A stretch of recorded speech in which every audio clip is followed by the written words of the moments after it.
All right. Welcome to Sabby Sabs podcast. I'm your host, sabrinasalvati. My special guests tonight are Keaton and Russell. They are the host of Do Dissidents. Welcome, guys. Thanks so much for coming on.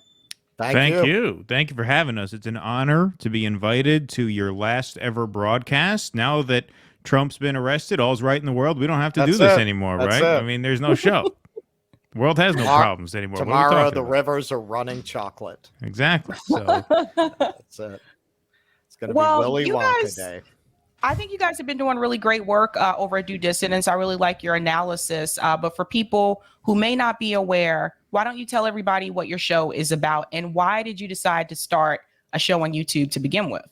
Well, thank you for the compliment, Sabby, and back at you for sure. We're fans of yours as well. I started the project as a blog and podcast in 2019, shortly after the Bernie campaign started. The first episode I recorded was with a friend of mine named Richie Rosenkrantz, a local guy from Newburgh, New York, where I lived. And I decided to start the podcast just as a way of getting involved at a time where I thought getting involved was going to be especially important. And the first episode we recorded was 4 days before my twins were born. So I knew I wasn't going to be able to do any sort of boots on the ground activism for quite a while. I was going to be locked in my house for a while. Turns out I ended up being locked in my house for a lot longer than I thought I would. Because just as they got old enough to leave the house, everybody had to stay in the house, right? But that's why I started. I started as a blog and audio podcast. We've only been really seriously building our YouTube channel for the past 7 or 8 months. We started writing articles and doing audio shows. And I met Russell on Facebook. We were mutual friends of a real Hillbot during the 2016 primary. And I noticed we tortured that poor soul to madness. Yeah, we would kind of pile on his Libby posts during that campaign. And Russell and I had never met each other. We did not know each other. We just had this one mutual friend. And we would find ourselves sort of liking each other's comments, adding to each other's points. And a lot of Russell's posts I thought were really well written and well thought out. And I had this blog, so I invited him to start submitting articles to the blog, which he did, and they were great. And then the blog posts that he wrote for us became sort of fodder for podcasts because he would come on the show and we would talk about them. And after a while, I think we both realized we made a good team, and so we just started doing the show together. And that's how it started, and that's how it's going. Awesome. And you guys are both of you in New York, or? Yeah. I'm in New York City. Keaton's in whatever they have up there. I'm in the Hudson Valley, whatever they is call that. Upstate to city dwellers, but not technically upstate. Although in 10 days I will be officially upstate. I'm moving up to the Albany area because my wife got a job up there. So I'll be going further from the city than I am now. Right now I'm about an hour away. Russell and I are actually doing a film shoot in the Bronx tomorrow with our good friend Jose Vega.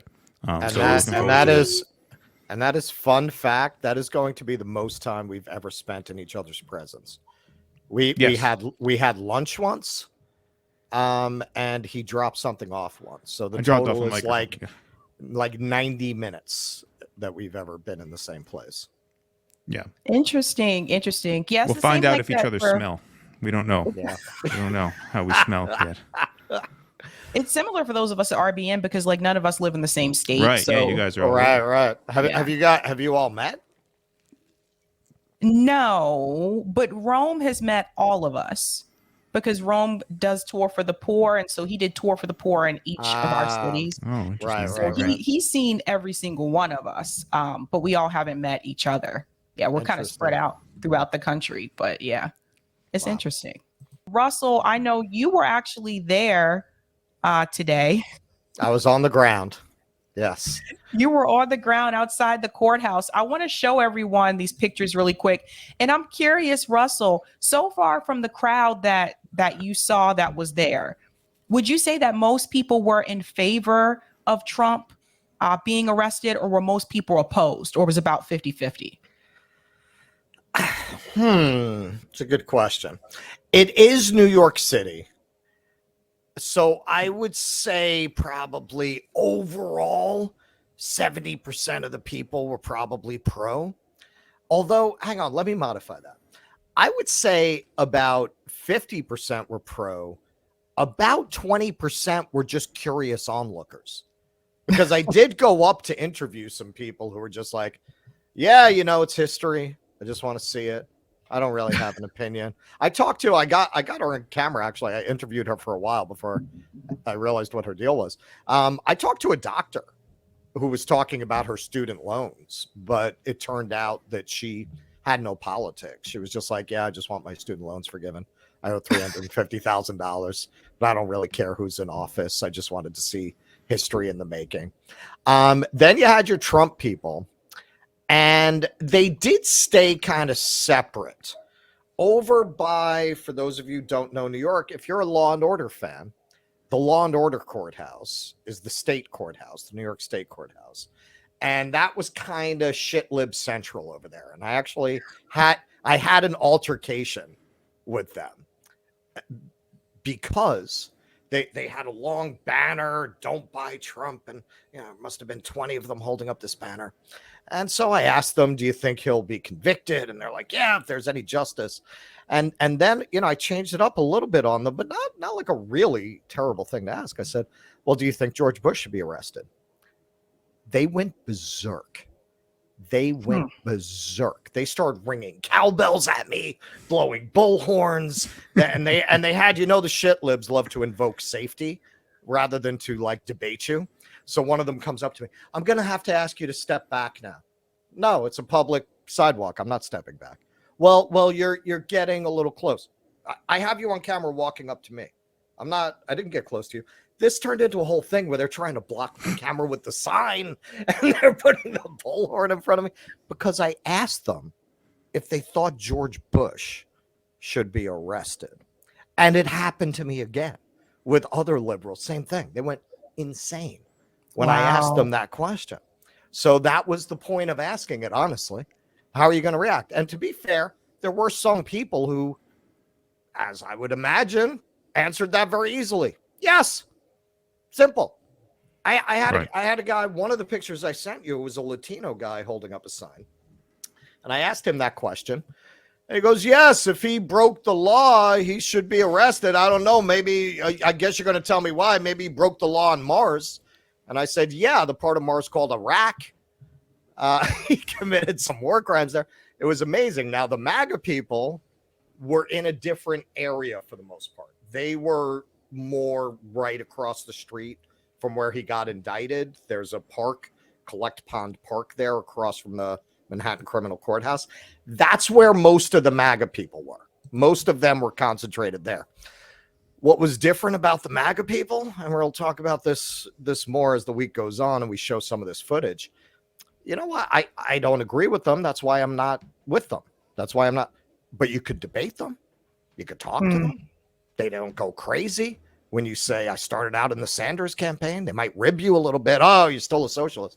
They don't go, "Oh my God, get out of my space." Like, you don't get this kind of behavior from them. And what was also very interesting was that they were debating each other. It was interesting. Like, because they're not afraid of getting canceled or shut down, because they don't have this idea that language is violence and that ideas that they don't agree with are a personal threat to their identity, because they don't have that concept. They're debating charter schools versus public schools. They're debating other presidents and their crimes. You know what I got more often from MAGA people when I asked them that question? Because I asked them that too. I asked them, "Do you think George Bush should be arrested?" "They should all be arrested." Oh, that's interesting. That was what I usually got from them. They should all go to jail. Yeah, they're all corrupt. Well, I want to share some of the pictures that you sent me here because I thought these were pretty interesting. Oh, this guy was a character, man. What is this? Like, what's with the mask?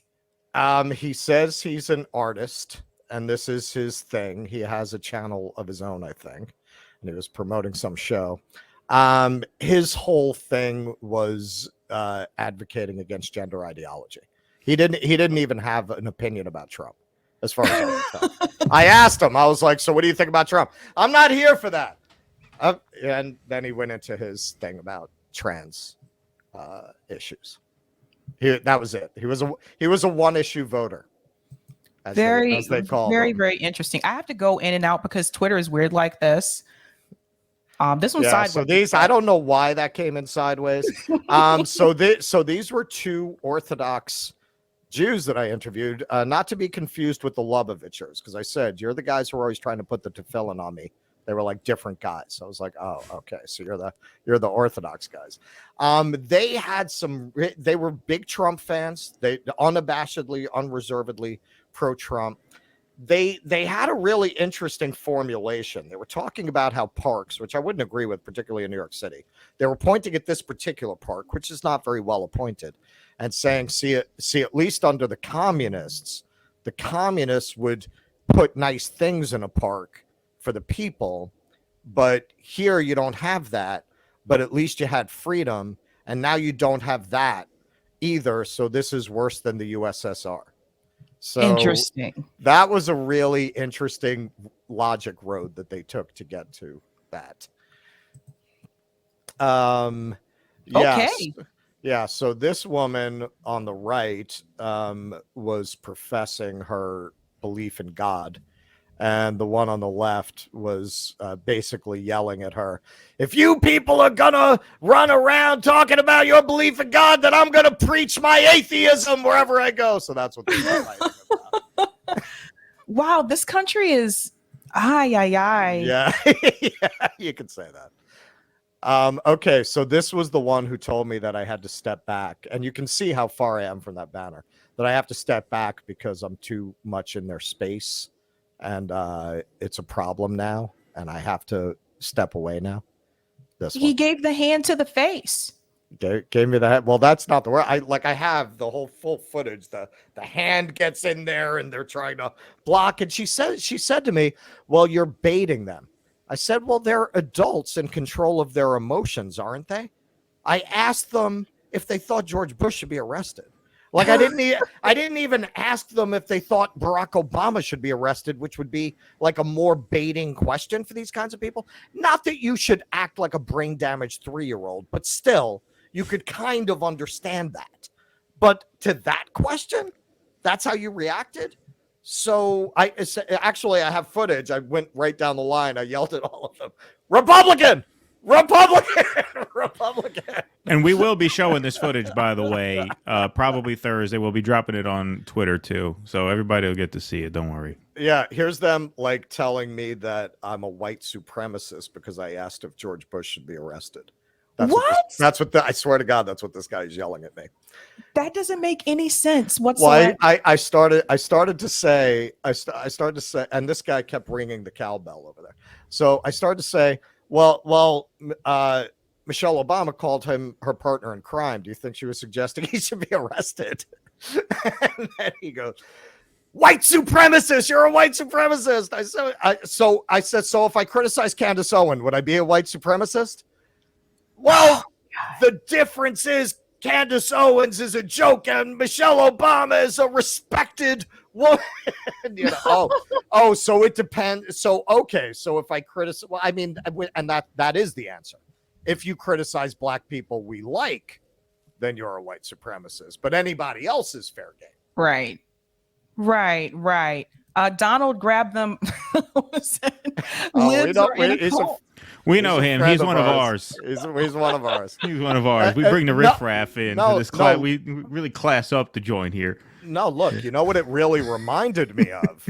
And people will see this when we show the footage. It's like Scientologists. That's how Scientologists behave. And they're taught to behave that way, that if anyone challenges you, shout them down, yell, like don't engage with them because it's a cult. They can't afford to have their members exposed to other ideas, right? I can't wait till we play go this, challenge a Scientologist. They behave just like liberals. I can't wait till we play this. Somebody already told me on Twitter that the people who freaked out about George Bush going to prison, they were Republicans disguising themselves as liberals. That's what somebody claims. So I can't wait to show this. I can't wait to show this. This guy says jail Trump. Yes. That's typical. That's yeah. Par for the course. That was the guy who says he committed crimes on Mars, the Iraq side of Mars. Okay, so leave it here for a second. This is why I say I'm going to have to just bring my gospel to Sabby to your show. I'm telling you, these people are the dumbest people in America. This is why you cannot run in a Democratic primary. I don't want to sidetrack the show and go off on a whole thing, but when I talk about the voters being the problem, I'm not talking about all voters. I'm talking about Democratic primary voters disproportionately represented here. Exhibit A. Yes. Okay. This so is I don't not want to hear. Yes. Oh, we have to make the case. We have to table these ideas. You cannot convince this person. Look at this person. No. Right. No. Yeah. They are not reachable. No, You they see, are People not tell me reachable. this all the time too. They're like, "Why don't you try to like work across the aisle with liberals?" And I was like, "Because stuff like this." Look at the guy. Yep. Yeah. Okay, so these guys, that's quite an image. So he in the middle was a big Trump supporter. And I guess he's talking about needle exchanges. He's saying that all Biden is giving to his community are free crack pipes and needles. And he was also saying that under Trump, you could get a loan at the bank as a black person in 2 weeks, and now it's back to 6 months. I can't speak to that. I don't know, but that's what he was saying. That's interesting. I mean, I haven't taken out a loan in a long time, so I wouldn't even know. But there could be some truth to that. And then there's this picture here.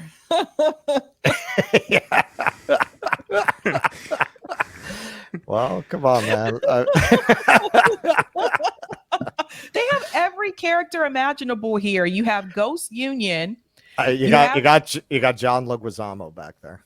That's who, yeah, like the Jersey Shore type guy. Like, oh my God. I'm sorry. Who's more fun to hang out with, these guys or the scarf guy? That's Come it. on. That's it. That's the problem. I mean, that's what I said after. At the end, I had a big conversation with more left-oriented people and who were willing to have a conversation, weren't like completely crazy. But I said to them right when we were in the middle of the people telling me that, because the second liberals who went off on me, it was, "You're not worth my time. You're not worth my time. You're not worth my time. You're not worth my time. You're not worth my time." Fucking crazy. And I'm talking to the other guy who's like more reasonable. I'm saying, when they're going off trying to, do stuff in the background so I can't interview this person, I said, "Do you think this helps the left? Look at these people." Because I've interviewed people all day and none of the MAGA people acted like this. None of them. And I told them I came out of the Bernie campaign. They don't agree with my politics. Like, I didn't go over and soft pedal it with them, and that's why they didn't act that way. I told them what I thought. I told them what I don't agree with. One of them was an Obama birther person, and I challenged her on that.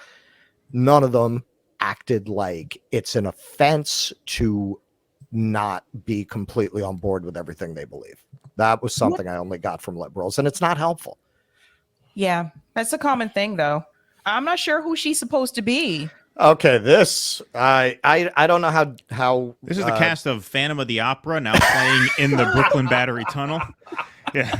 Okay, Sabby. I don't there at 1:30 in the morning, and the show starts at 2. Okay, she was in a G-string and pasties, this one, and I guess she has some kind of show. This was quite a pairing. So I don't know what her show is, but she kept suggesting that the anti-transgender activist guy performed sex acts on her, basically. So that's what's going on in this picture. It's her basically being like, "All right, why don't you touch me there, papi? I saw transgender ideology is bad for our children."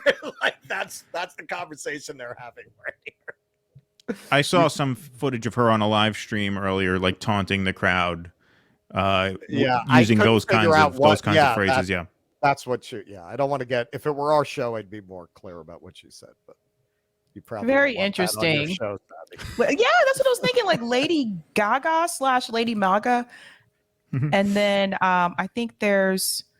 Oh yeah. I'll show a couple more, and I think they're about to get started with the speech. But okay, so the one on the left, you could just see the jacket. That's the one. "You're not worth my time. You're not worth my time." That's that one.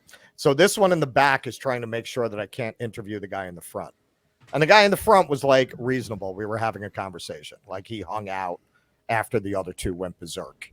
and continued the George Bush conversation. And then we got into other things. And then in the back on the right, there's our friend Robert Penner, who shows up a lot of times when we're doing this and helps with B-roll and shooting. Just kind of shows up like a phantom. Awesome. And then this was interesting. All right, so this is the woman in the middle from the accent. If I had to guess, I'd say Cuban, but I'm probably guessing wrong, but definitely Latina.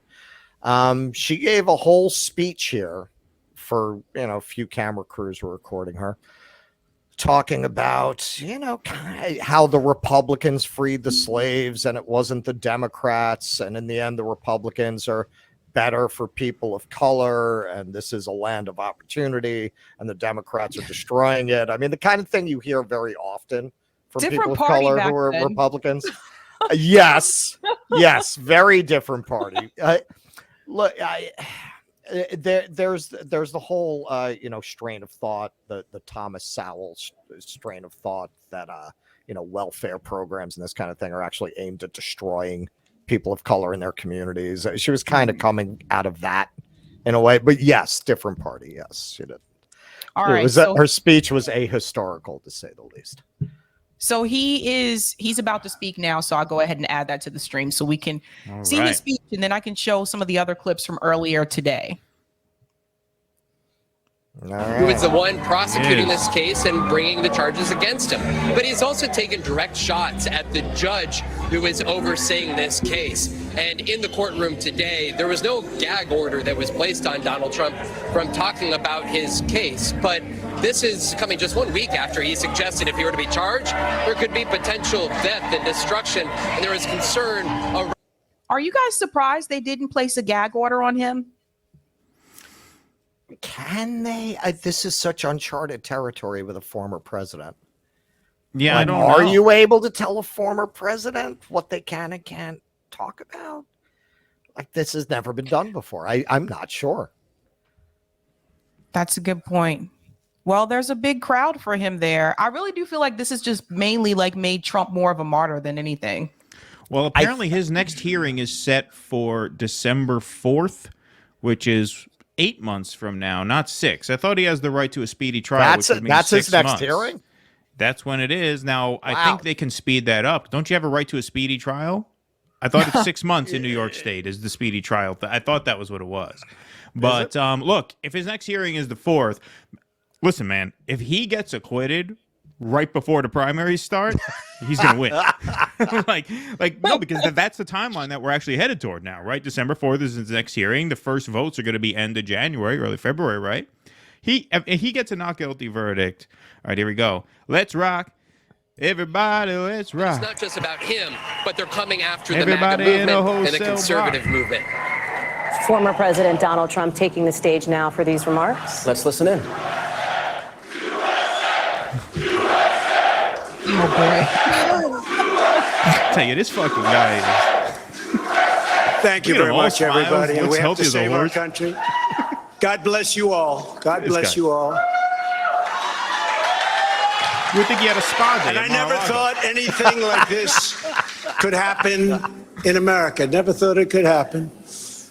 The only crime that I have committed is to fearlessly defend our nation from those who seek to destroy it. From the beginning, the Democrats spied on my campaign. Remember that? They attacked me with an onslaught of fraudulent investigations. Russia, Russia, Russia. Ukraine, Ukraine, Ukraine. Impeachment hoax number 1. Impeachment hoax number 2. The illegal and unconstitutional raid on Mar-a-Lago right here. See, this guy understands messaging. Ukraine. Oh, he's back in Florida already? Yeah, he's in The Mar-a-Lago. FBI and DOJ relentlessly pursuing Republicans. Yeah, I should The have told people that. He's back in unconstitutional Florida. changes to election laws by not getting approvals from state legislators. The millions of votes illegally stuffed into ballot boxes and all caught on government cameras.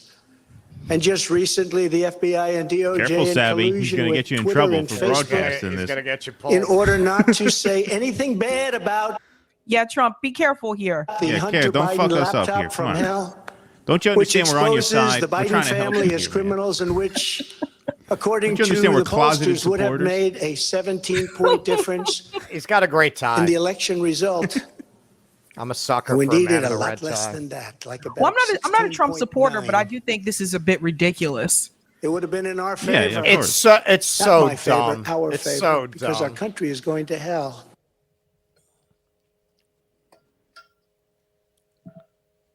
Well, 51 intelligence agents who said Hunter Biden's laptop was Russian disinformation. Didn't exist. It was Russian disinformation. Remember that? And that was all confirmed strongly by the FBI when they all knew that it wasn't Russian disinformation. And so much more. Our elections were like those of a third world country. And now this massive election interference at a scale never seen before in our country, beginning with the radical left, George Soros-backed prosecutor Alvin Bragg of New York,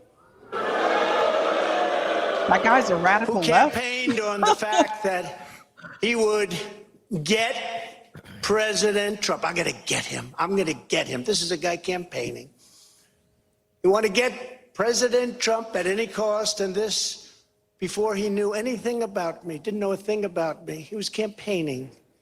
As it turns out, virtually everybody that has looked at this case, including rhinos and even hardcore Democrats, say there is no crime and that it should never have been brought. Never have been brought. Everybody. Even people that aren't big fans have said it. They said this is not the right thing to do. It's an insult to our country, as the world is already laughing at us for so many other reasons, like our open borders, our incompetent withdrawal from Afghanistan, where we left behind American citizens, $85 billion worth of the best military equipment in the world, lost 13 magnificent young lives, and far too many to mention that are so badly hurt with the loss of arms and legs and facial obliteration. The most embarrassing time in our country's history, in my opinion. Then our give up on energy independence and even energy dominant. We're going to be dominant within 6 months, more than any other nation ×2. We had this all just 3 years ago. Our raging crime statistics, if you look in Democrat-run cities, numbers the likes of which we have never seen before. The open threats by various countries of the use of nuclear weapons, something never mentioned or discussed by outside nations during the Trump administration, and which could very well lead under the Biden administration's leadership to an all-out nuclear World War III. Can happen. We're not very far away from it, believe it or not. An economy that has been crippled by the biggest inflation we have seen in more than 60 years, and a military that I used to defeat ISIS in 4 weeks. They said it would take 4 years. 4 weeks. To kill al-Baghdadi and Soleimani, that has now gone woke at the top levels by trying to indoctrinate everyone down to the lowest ranking patriot.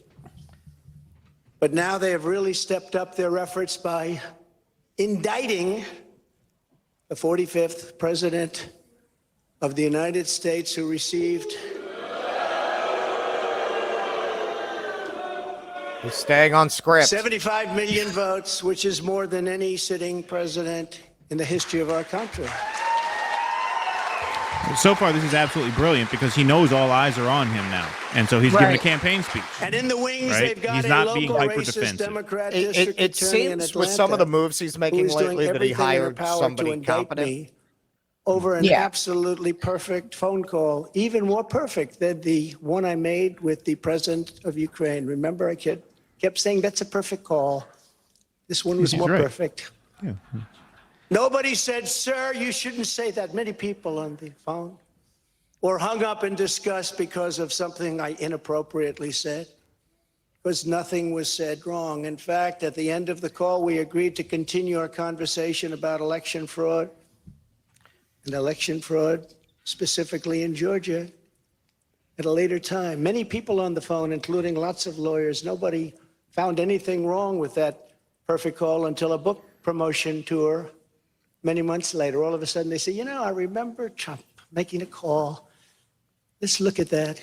This fake case was brought only to interfere with the upcoming 2024 election, and it should be dropped immediately. And I think other Americans see that too. Like, there's a lot of people have said, like, this is just 100% like political. Like, if he wasn't running for president again, this wouldn't even be happening. That's what I heard from a lot of people today. And you know what else I heard from a lot of people? A lot of the MAGA people or Trump supporting people. When I asked why they liked him, almost all of them said, did he get us into any wars? Almost all of them said that. Right. Yeah, that's been a big one for people. Long ago, just for this reason. Under the act, I'm supposed to negotiate with NARA, the National Archives and Records Administration, which as of this date is a radical left troublemaking organization that red flags the Constitution of the United States and the Bill of Rights as dangerous and triggering. Can you imagine? This is what we have to deal with. They can blow me, but there and I is won't no even pay much criminality money. under They the can tell the world Presidential that they blew Records me. Act. That is not what it's all about. We were negotiating in very good faith, proper way, in order to return some or all of the documents that I openly and in very plain sight brought with me to Mar-a-Lago from our beautiful White House, just as virtually every other president has done in the past. What about Biden's Okay, we've been documents? listening into the FBI former and president as he DOJ. makes remarks at Mar-a-Lago. We initially took this event thinking he was going to talk about the indictment They today. cut him being off. charged Yeah, and he with tricked you. He 34 tricked you. felony counts Exactly. in Manhattan. Exactly. It's turned into Whoa, a speech no, of let's hear this. a list of grievances and, of course, some falsehoods. Yeah, we were expecting him to go crazy and fly off the handle and say, I didn't do anything, this is crazy. And instead he gave a campaign speech, so now you're going to cut away. Because this isn't red meat for your brain-dead fucking audience. This is, it feels like a speech that you would deliver to campaign. I mean, Sabby, you should really stream it from Fox. You know they're going to carry the whole grievances thing. that he aired that we have heard before again That's and again, astounding. rehashing some Once of they these found out election that he wasn't going to take their bait and embarrass himself, they cut out. There you go. What the hell? There you go. He wasn't even finished.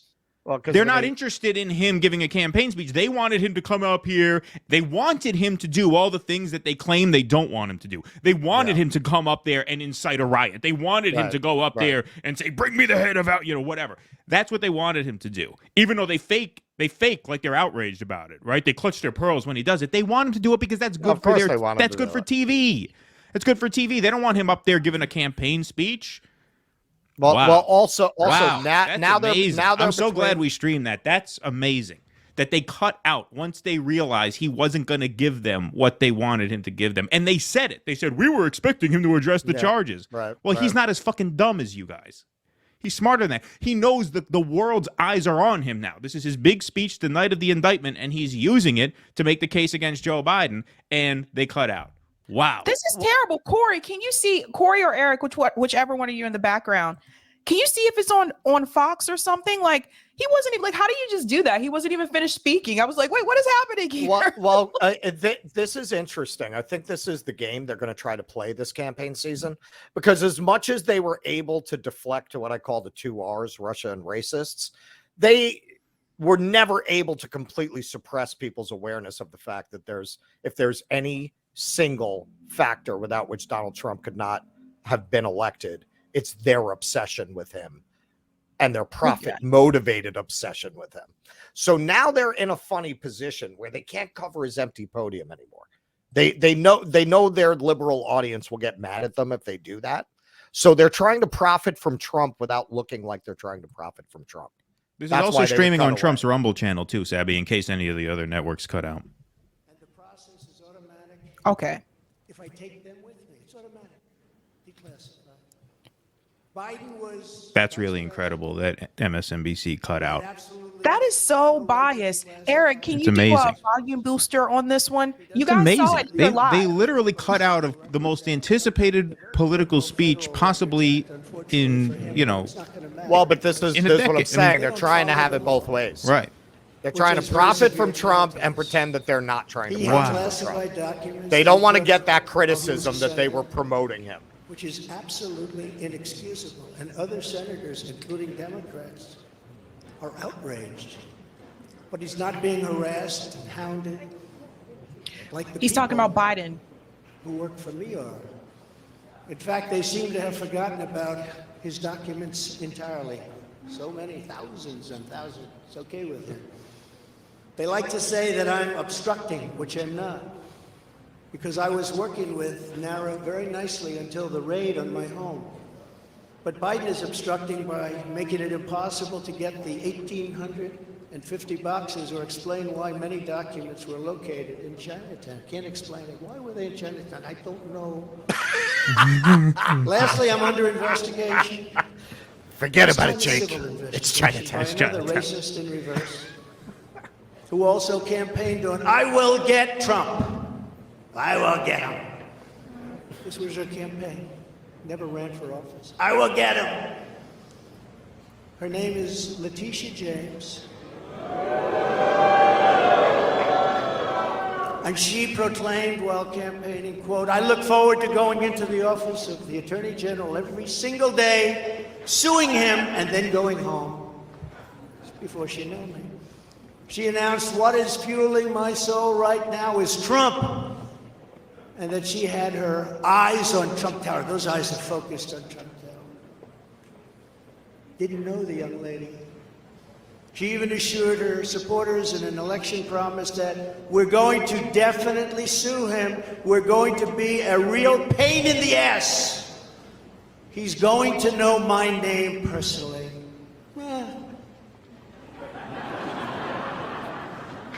And then she claimed that I was an illegitimate president. Think of it. With all we did on energy, with all we did on the military, on taxes, biggest tax cuts in history, biggest regulation cuts in history, right to try, people able to get drugs now that aren't approved. Hopefully you don't have that problem.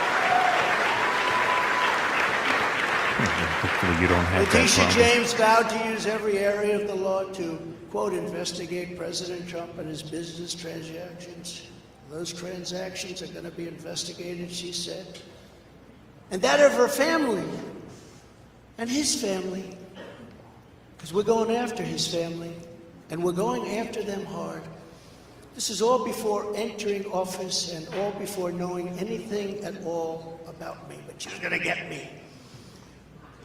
This is why, along with unrelenting crime, so many people and companies are leaving New York. She said that I falsified my financial statements, but in fact we're proving and will prove that my financial statements were substantially more than we submitted, not less. And in all cases have a strong disclaimer clause in them which tells the institutions that may look at that if they want to, not to rely on the statement. But they've got a problem with their case because, number one, We put a disclaimer on the statement saying these might be full of shit. all the stuff they read and gave. And Said, these might be the numbers, they might not be the numbers. And importantly, not one bank has lost even $1. One thing we could say with certainty, these are numbers on paper. But they didn't lose $1 with us during this period of time. In fact, the banks we're talking about made almost $200 million off Donald Trump, and they liked me very much. We never missed a payment, never got a default notice, had a great relationship with all of them. I don't need banks. We have a lot of cash. Built a great business with my family, built a fantastic business.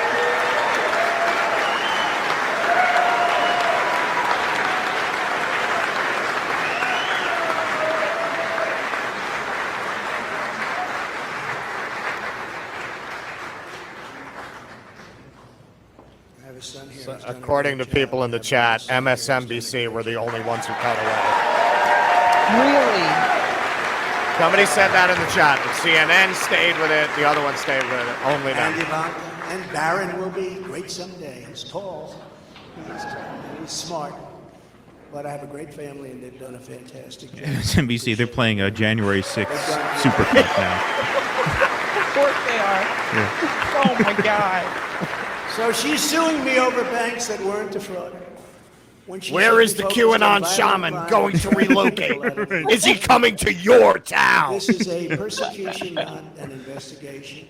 Will he'll She's be put our milling? family Will through hell. he'll be wandering It's cost aimlessly hundreds of around your millions of city hall dollars to next? defend. But our heads are held very, very high.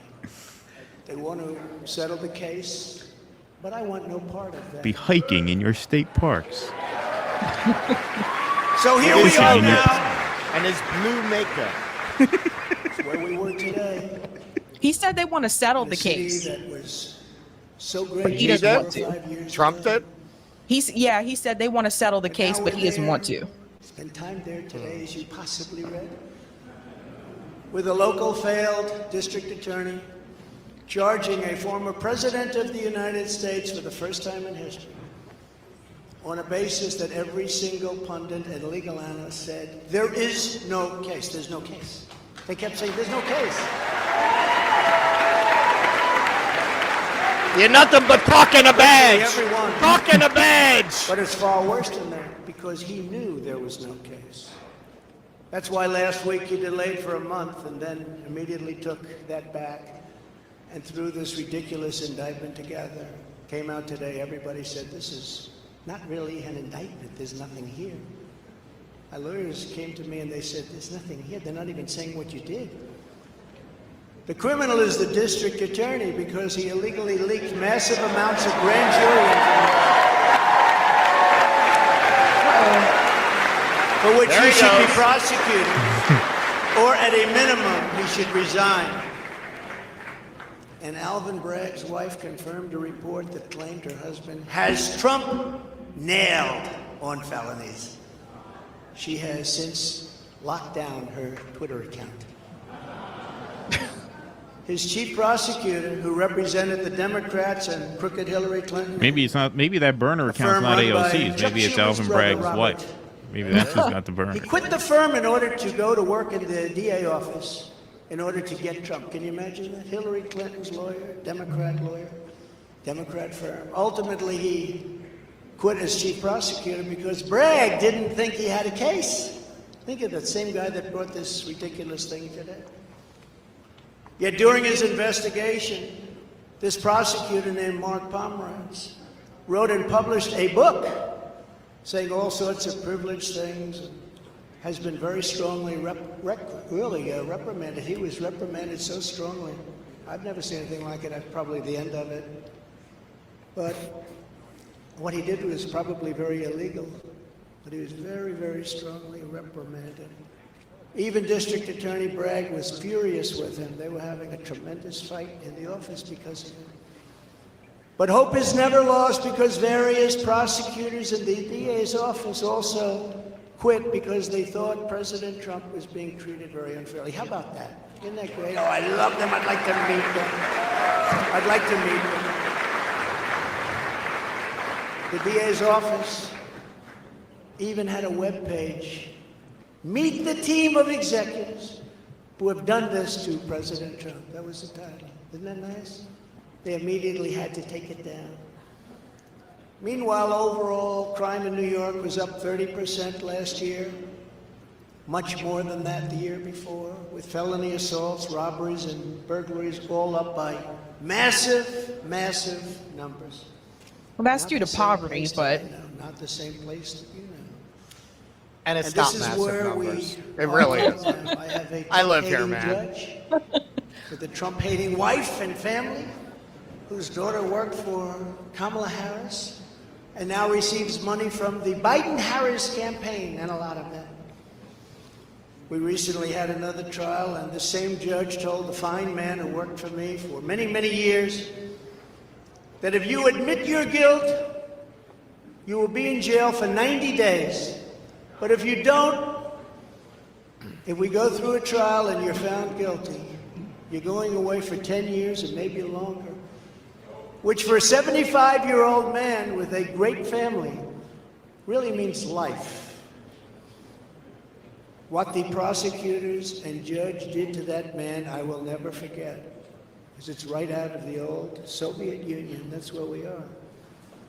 They said, you say anything about Trump, meaning that's bad, and you won't even have to serve the 90 days. You'll walk free.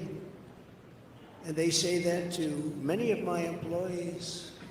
We have this Jack Smith lunatic threatening people every single day through his representatives. They're threatening jail terms. But talk about Trump and you'll go free. This is where we are as a nation. Who would have thought? They can't beat us at the ballot box, so they try and beat us through the law. That's the country in which we live, however, right now. The USA is a mess. Our economy is crashing. Inflation is out of control.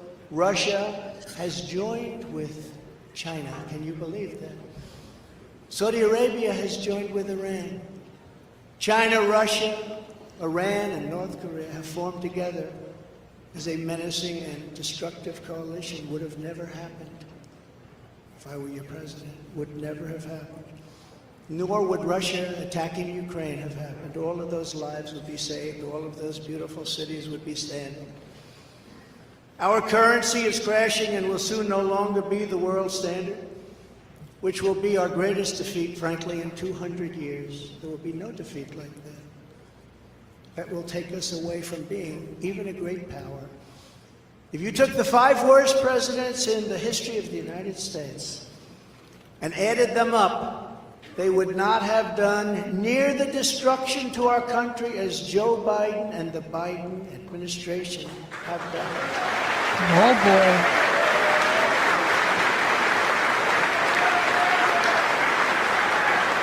Notice he's not really talking so much about the case. He's talking more about this is his chance to really come hard at Joe Biden again. Sure.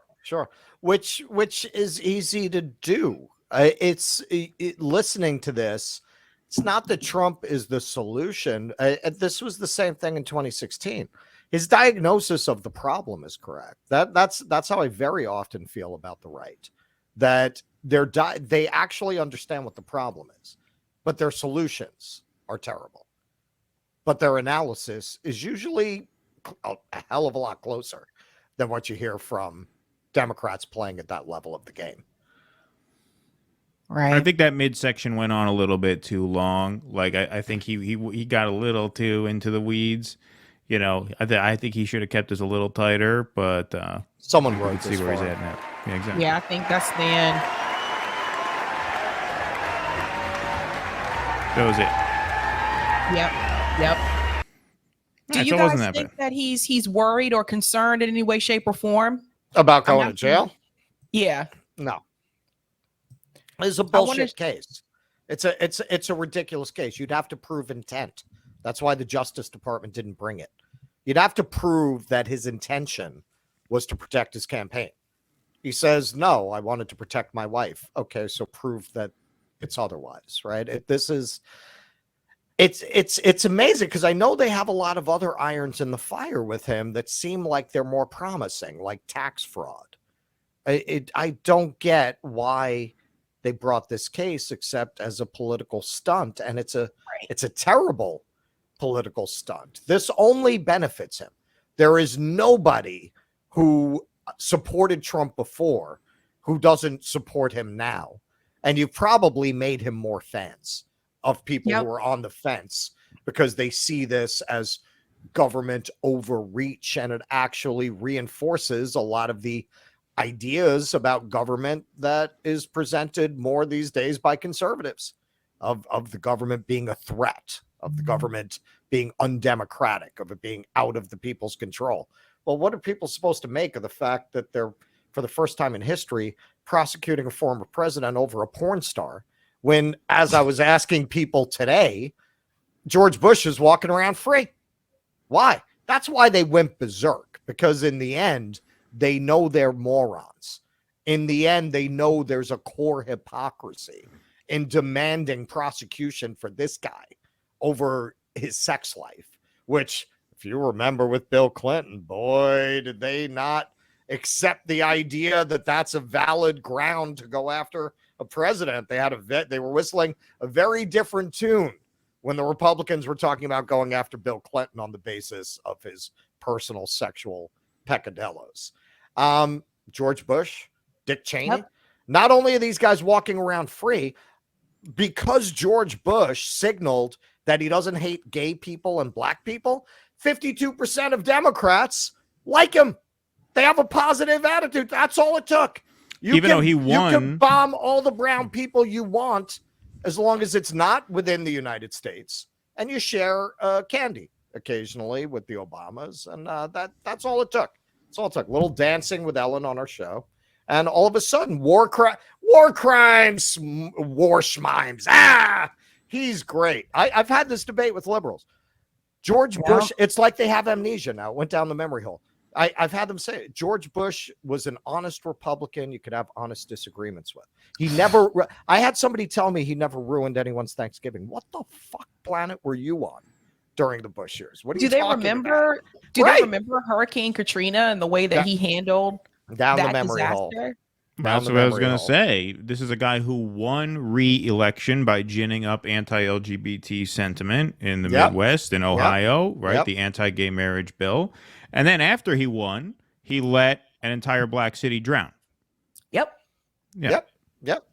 Tim, people have to understand, like, celebrities came to New Orleans before the National Guard even came in. Celebrities heck of a job. People. Actually, heck of a job, Brownie.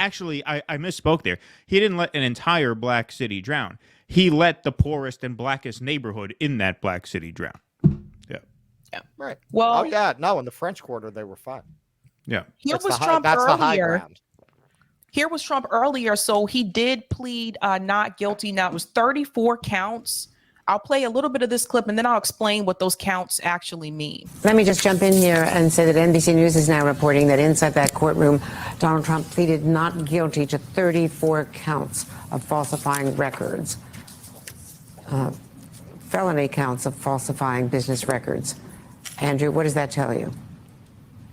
So we'd heard reports about the 34, so this is confirmation. The felony counts is really interesting that there are no misdemeanors. Everyone had been talking about whether there would be this filing of false business records that can be charged as a misdemeanor and as a felony. It's very interesting that the choice was made here to only charge felonies. And I do think that we're going to be very interested in seeing how they get there.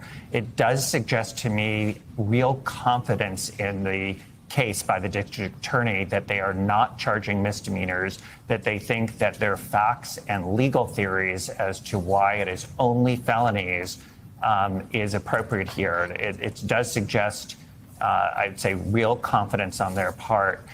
And it's worth noting this is a district attorney who initially held off charging when he became the district attorney and said that this case was not ready.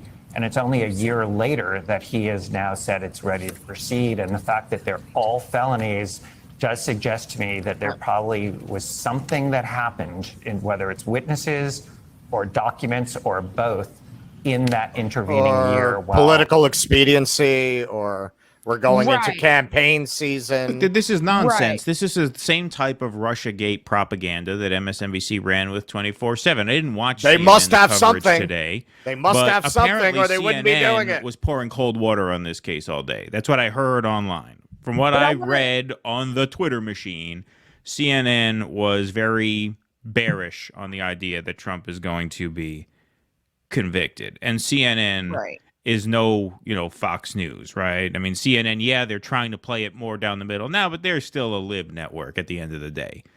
I mean, this is MSNBC, it's not even a point worth making at this point, because everybody watching this surely knows they are the exact mirror image of Fox News. It is the exact same thing of Fox News as Fox News on the Democrat side. That is just speculation. Oh, they must have something. That sounds a lot like Robert Mueller is turning over every stone, right? It's just nonsense. It's just propaganda, bullshit. Absolute bullshit. So that clip, that was actually before they actually unsealed the indictment. So for people who are wondering, like, how in the world did they come up with 34 counts? If you look at it, I'm not going to read through all this because it's very long, but if you look at the unsealed items, it looks like what they did is that they actually gave a count for each charge. So it seems like every charge was a separate count. That's what it looks like, what they did. The fourth count. And then they mentioned Trump recoverable trust account check and check stub dated February 14th, 2017. They do this with each count, fifth count. Right. And then they go on and say, invoice from Michael Cohen dated February 16th and March 16th. That's what they did. That's how they came up with 34 counts, just for people watching that may be a little bit confused. Like, where did all those counts come from? Right. So what you're saying is it's the same basic offense. They just nailed them on all the different receipts, basically. Yeah. Right. That's what it they looks like. They loaded them up with charges. Yeah. Basically. Now, there were a couple of other characters who were outside of the courthouse, and Jamal Bowman was one of them. So apparently Marjorie Taylor Greene also arrived, and Jamal Bowman decided to be very vocal with her about her being there, which is interesting to me. He's very vocal against like Republicans, but you never see him have this type of energy and fire against like the corporate Democrats. So because someone got a he's video been swallowed of this. by them. Yeah, exactly. Like, watch this. I don't know if this is theater or what, but it's ridiculous. Accountable, Congressman. Whoa.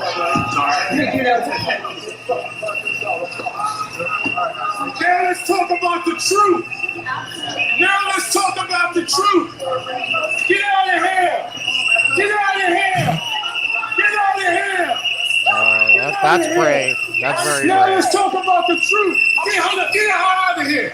What inspired that today? Jamal Bowman. What inspired that today? I was born and raised in New York City.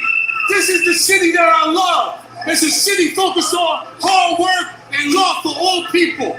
We will never accept hateful rhetoric in our city. Any rhetoric that is divisive, any rhetoric that uplifts white supremacy, we are pushing back against that in all its forms.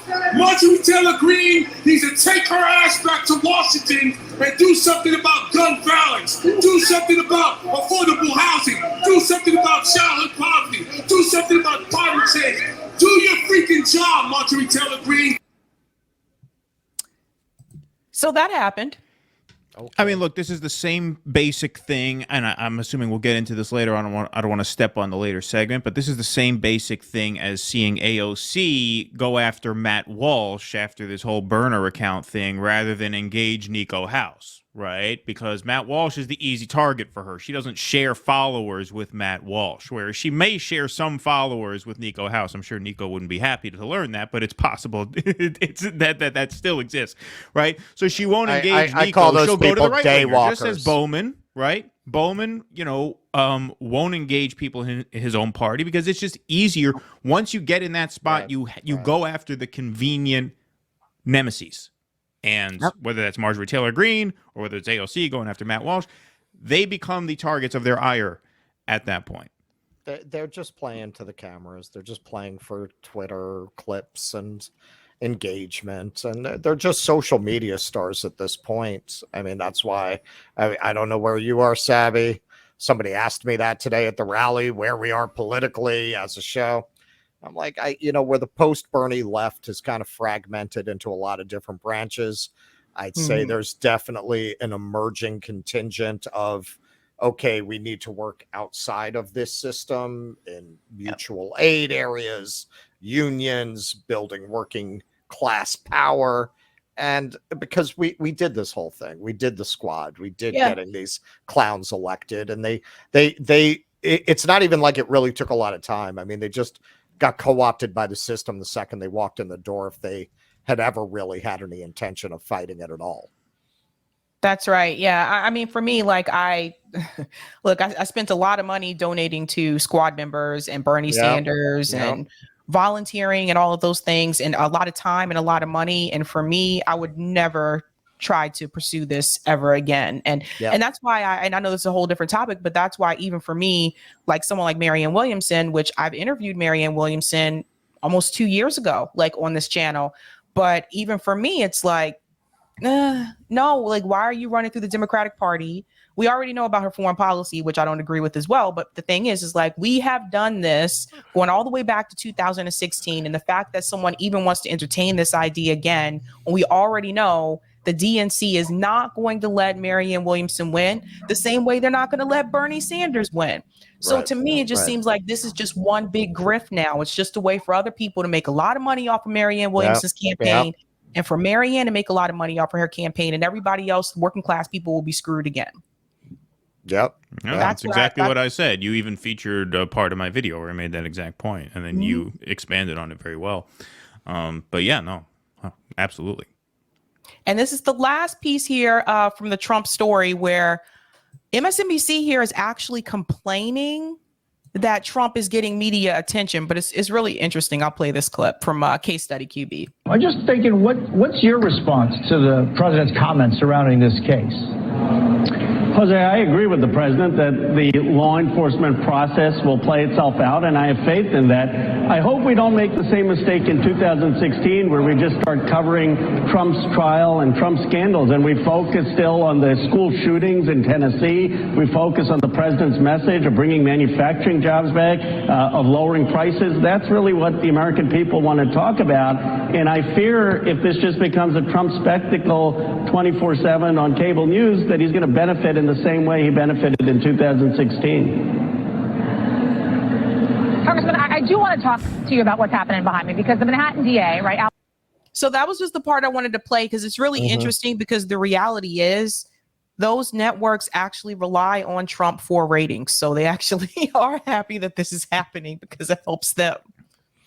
Well, that's what I mean. They're trying to have it both ways right now, because as much as they manage to bury that analysis, it's out there that them covering his empty podium had a lot to do with getting him elected, because they control the conversation. They've managed to keep that conversation off of their airwaves, but they haven't been able to eliminate that perception entirely. So that's what I'm seeing this time around. They're trying to play this game where they capitalize on Trump while looking like they're being responsible. See, we cut away from his speech. We didn't allow him to make a campaign speech on our show. We just continued to talk about him for 2 hours after we cut away, which I'm sure they did. Yep. He started to say things he didn't like.